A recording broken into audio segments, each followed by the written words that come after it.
The Range Rover launched in 1970 is a category-defining car, with its roots dating back to the Road Rover of 1951. The Range Rover would be developed by the Rover Company's best and brightest, including Gordon Bashford, Spen King and David Bache. In 1967 the Range Rover would be christened the 100-inch station wagon, and developed further with its final design sign-off in 1968. 2 years later, on June the 17th, 1970, the legend was born. The best 4x4 by far, the Range Rover. During its 26-year production run, it would inspire many imitators, but the Range Rover itself would evolve, thanks to the talent of some of the greatest coach builders and converters ever. There are some Range Rovers that are lost to time, with cars like the Mutants built to go head-to-head, the Granada fronted Range Rover from Rapport, and its mutated rival, the Rover SD1 fronted Sheer Rover by Wood Picketts. This is the story of some of the craziest classic Range Rover conversions ever made. Hello everybody and welcome to this video. If you're not subscribed already, please make sure to do so. It really does help me out and you get to see more of this. More conversions, more history videos and more projects like 2600R, my Rover SD1. This video is on some of the most incredible Range Rover conversions ever made, like the Vantagefield Starite and the incredible Sheer Rovers. Drop a comment below, do you have any Range Rover memories and what do you think of the cars featured in this video? Remember to like the video if you liked it, but without further delay, let's get into this video on some of the craziest Range Rovers ever made. The Wood Picketts Sheer Rovers. Wood Pickett, founded in 1947 by Bill Wood and Les Pickett, are creators of some of the finest conversions and coach-built cars, with their Minis being their biggest hit, with the Mini Margrave, one of their takes on the Alec Isagonis masterpiece, being critically acclaimed as a luxury small car in the 20th century. Wood Pickett, craftsmen of the motor industry, would in the early 70s choose the Range Rover as a base model for a new range that would help define the ultra-luxury category. The name Sheer would be chosen to evoke a sense of grandness, with Sheer translating to lion in Persian, but also sounding quite mysterious, and that's exactly what it would achieve. In around 1975, the first Sheer Rover was born, with new headlights, a chromed bumper, a new grille and a retrimmed interior. A new centre armrest with a car phone was also installed as an option.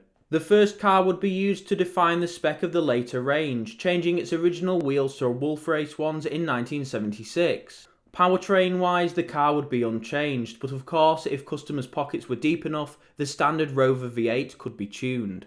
The next year, the Sheer Rover range was complete, with a new 5-door model added, stretching the 3-door Range Rover on request of the customer to create a new car 4 years before BL, which released their 5-door in 1981.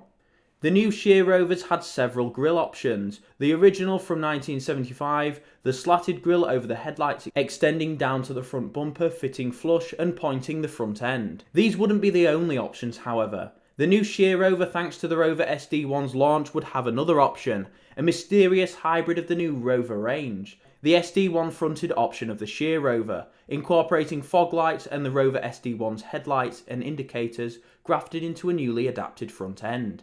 If the 4-door option with 4 wheels wasn't enough for you, you could add an extra axle for the ridiculous 6-wheeled version, adding another section to the end of the car.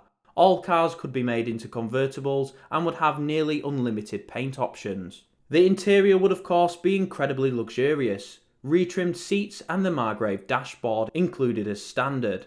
Of course, these weren't the only interior refinements. The sky really was the limit with the Wood Picketts Sheer Rovers. A chest fridge could be installed in the back, a centre armrest with a car phone, and a cocktail and refreshments cabinet could be installed as well in the back.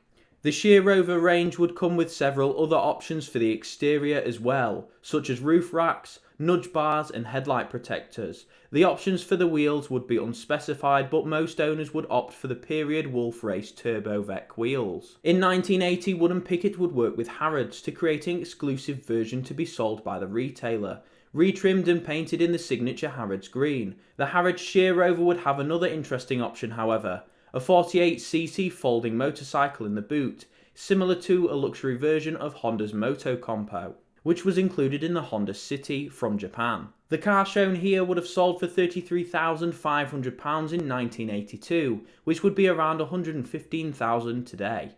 It is not known how many of these cars were made, however several have come up for sale over the years, including this Harrods car offered by Brightwell's Classic Cars, which sold a few years ago for an undisclosed amount.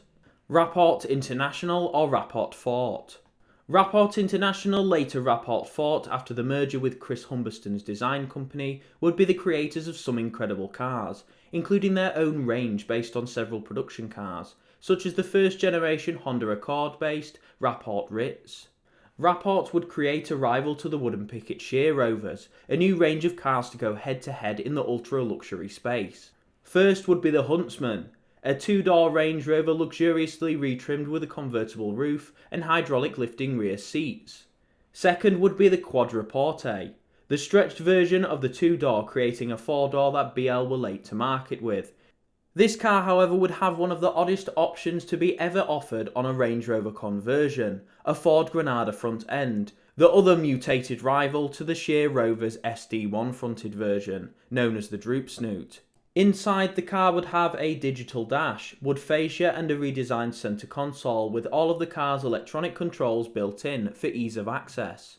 The seats would be retrimmed in the finest Connolly leather, and the rear air conditioning would be improved with new ducting and independent controls. Mechanically, the car would come with an option of a 3.5 litre turbocharged Rover V8 and a 4.4 litre version. A double capacity fuel tank was also an option. For suspension, there was an option called a Sports Pack, but the specifications of this are unknown. For better or worse, there is only one Raport Range Rover with a Droop Snoot known to exist, which is currently rotting in Jeddah. Sadly, it is not known if this car has survived. It appears this one has been stretched by 35 inches at the back. It is not known how many of these Raport Range Rovers were made. The Glenfro Range Rovers. Glenfro Engineering, founded by Ken Evans and Vivian Hunt in late 70s Bristol, were creators of the Glenfro Delta, a sprint-engined sports car. They would turn their attention to the Range Rover shortly after its launch. Glenfro's Range Rover range would be huge, but the basis for almost all cars would be the new front end, designed in-house by Glenfro. Mechanically, they would be based on the standard car as well, with its 3.5 litre Rover V8. First there would be the Ashton, the convertible two-door with a powered hood, chromed trim, new rear lights, and with an extensive option list, including deep pile carpets, a full retrim and a Rolls-Royce style dashboard and flared wheel arches. Next would be the Glenfro Clifton, a 24-inch stretched classic Range Rover for the ultimate in luxury. The car's option list was extensive. TVs, VCRs and Betamax decks, the whole of Dixon's could be installed in the interior. Lambswool carpets, Connolly leather and of course the new dashboard were also options. Next would be the Westbury, another take on this concept but a longer one with an extra stretch to the wheelbase. The Portway would be the longest, stretched even further to incorporate another row of seats and another set of doors in the middle. Sadly, the exact size of these cars is unknown. This wouldn't be the end of Glenfro's Range Rovers. There would be another model, the Facet, a completely rebodied Range Rover to create the ultimate desert cruiser. A full glass fibre body would be designed in-house by Glenfro and installed onto the Range Rover chassis. This would be reinforced with a roll cage and a cast aluminium windscreen frame to protect the occupants in the event of a rollover. The car would come with a Targa roof which could be hydraulically lifted. The front was also fitted as standard with an electric winch. On the inside it would have air conditioning, a redesigned walnut dash with extra storage spaces and of course optional leather. This car, according to 1000sel.com, would become the favourite of the super wealthy in the Middle East. It is not known how many Glenfro Range Rovers were produced or how many survive. The Franz Albert Turbo. Franz Albert, racing driver and one of the greatest Austrian tuners, would be responsible for many turbo conversions in the early 80s, including Lamborghini Countach twin turbos. The Range Rover would be one of his little-known works. The Franz Albert Turbo was born with a new camshaft, Weber Forte carburetors, new manifolds, and of course a Ray J Type 660 turbocharger. This turned the Range Rover into an autobahn stormer, with 100 mph being achieved with just a touch of throttle in 4th gear, with a supposed top speed of 125 mph. It is not known how many Franz Albert 210 turbos were made, however 2 have come up for sale in recent years. The Overfinch 570 Sport. Overfinch are one of the originators of aftermarket Range Rover tuning. Founded in Leeds in 1975, Overfinch would become one of the most incredible Land Rover and Range Rover tuners on the planet. Originally known as Schuler, they would be responsible for some of the best Range Rover conversions ever made. The first Schuler would be launched in 1976, a 4-door version of the 2-door Range Rover, with a Brock HDT 255 brake horsepower 5-litre V8 under the bonnet, and a brand new in-house transmission. These first cars would have the Rover badge on the front with a new grille and headlight protectors.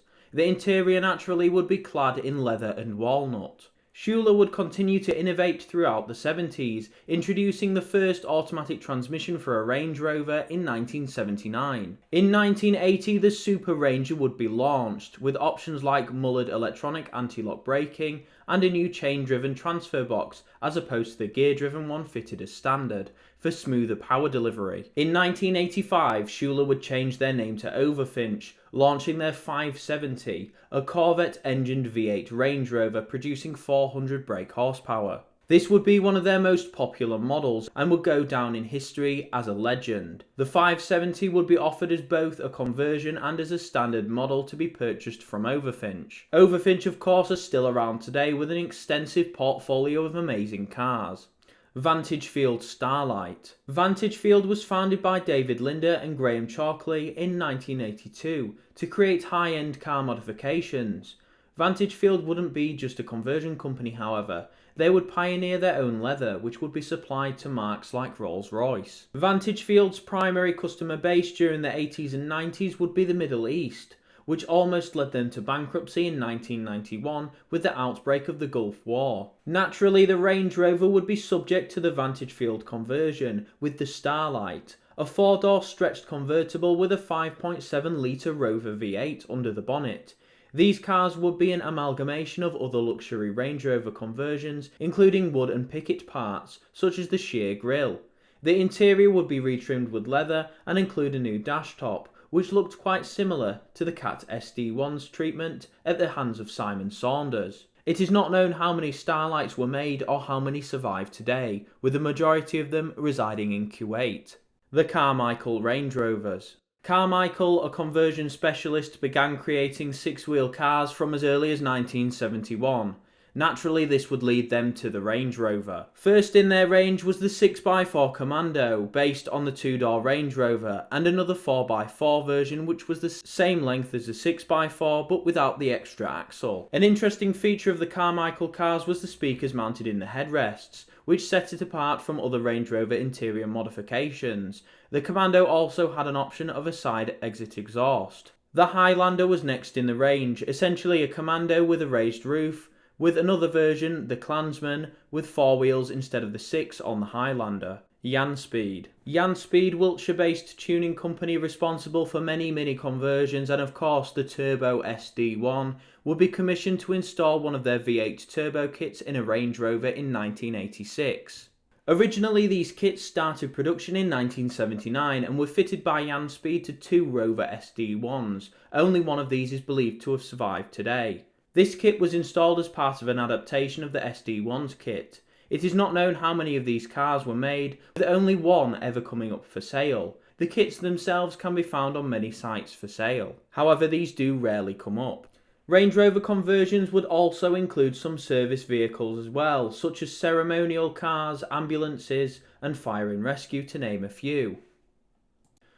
Unfortunately, the world of classic Range Rover conversions is steeped in mystery.